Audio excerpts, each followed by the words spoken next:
Hello, welcome to 2025. Something that I realized when I was reflecting on my previous year is the most profound changes happen when you choose what you need to take with you and what you need to leave behind. Because there are some things that no longer serve your highest good, and there are some things that you need to get into your life to become the highest version of yourself.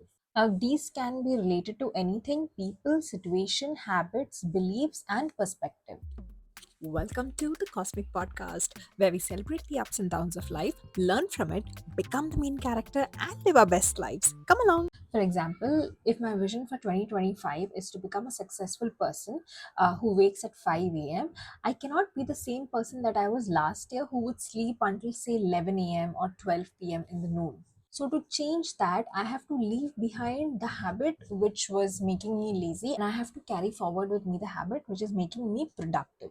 The first thing that I'm leaving behind in the previous year is explaining and over explaining myself.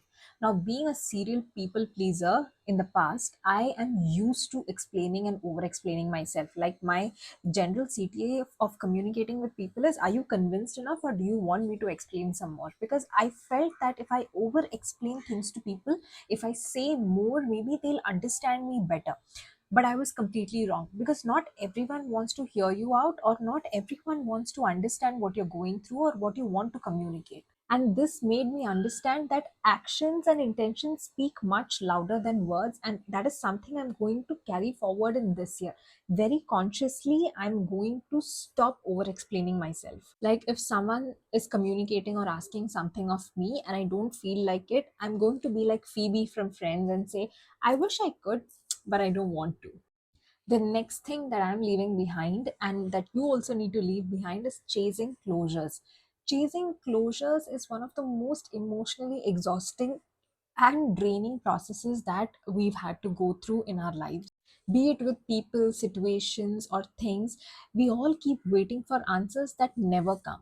And this wastes a lot of time and efforts, which distracts me from my purpose and from my goal and from living the best life that I'm meant to live. And I've spoken about this in one of my previous videos, that closure isn't something that someone gives you, it's something that you decide and create for yourself. If you want closure, you need to decide that you need to have this closure.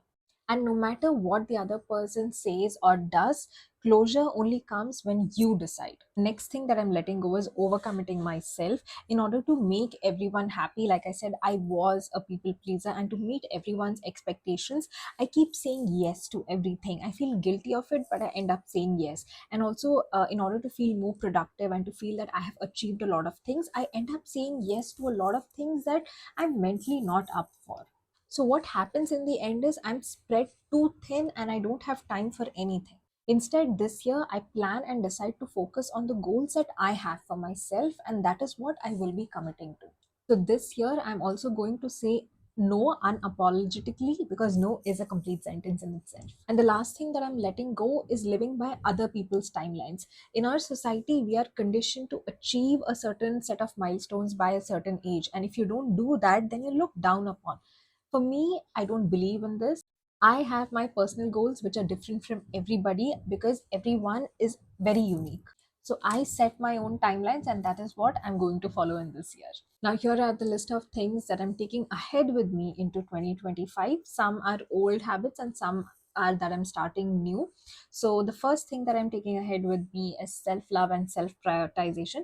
After being a mother, you completely forget about yourself. There is no self prioritization or self care or self love, and your cup is always empty. You have to pour from an empty cup, which is the most difficult thing to do. So now that my baby is a little older, I would love to prioritize myself again. The next thing that I'm taking ahead into 2025 is detachment and the art of surrendering.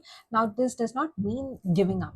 It only means that if you're too attached to the outcomes, it will only lead to a lot of stress, which is not eventually helping what you're doing.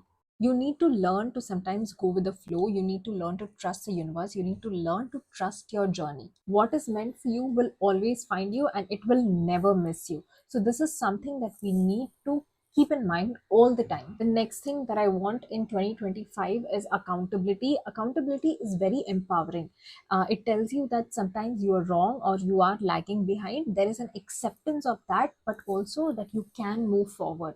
If there is no accountability, you're never going to achieve your goals in that time frame, or you're never going to be as successful as you meant your dreams to be. Accountability really helps you stay on track, and it also gives you a reality check of where you are in your journey. So accountability is definitely something I'm carrying ahead in this year. The next thing that I want to take ahead or take forward into 2025 is speak less and listen more, because listening is such an underrated skill. There is so much wisdom if you only just listen. Your perspective changes when you listen. Instead of just preparing for your next response, or instead of preparing to debate and win the argument, if you just try to listen more, you will see that there is a different perspective into that very conversation. You will see that the other person is also maybe trying to make some sense, and this also helps in cultivating wisdom and knowledge into your life. So I want to listen to myself, I want to listen to others, and I also want to listen in silence, because that's when your mind tells you a lot of things that you actually need to know. The next thing that I want to take with me into 2025 is authenticity and speaking my truth. Let's face it, pretending to be someone is really draining, because you have to wait for them to make their next move and then you're going to copy, and it's not going to make any sense, because they are going to reach their destination, they are going to have their journey, and you are just going to be following them. Your journey is going to be left unfulfilled. And also, I've noticed that when I'm being my most authentic self, a lot of opportunities that are meant for my highest good start aligning.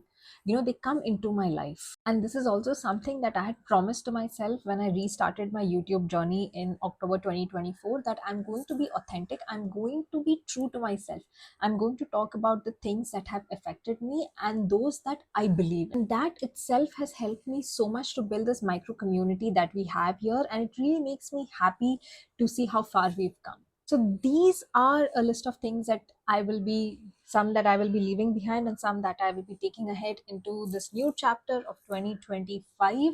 And I have evaluated this based on my resolutions and my vision board, because the person that I want to become in this year does not have these habits or these mannerisms that I'm leaving behind. So it is very important for me to start afresh with ideas, goals, and habits that will align with my highest good. Another set of things that I will be taking ahead with me into 2025 is the spiritual practices that I do on a regular basis in my life. I have made a video on that, and if you haven't watched it, I will link it here. You can watch it right after this. That's all for this video. That's all for today. Until we meet next time. Bye.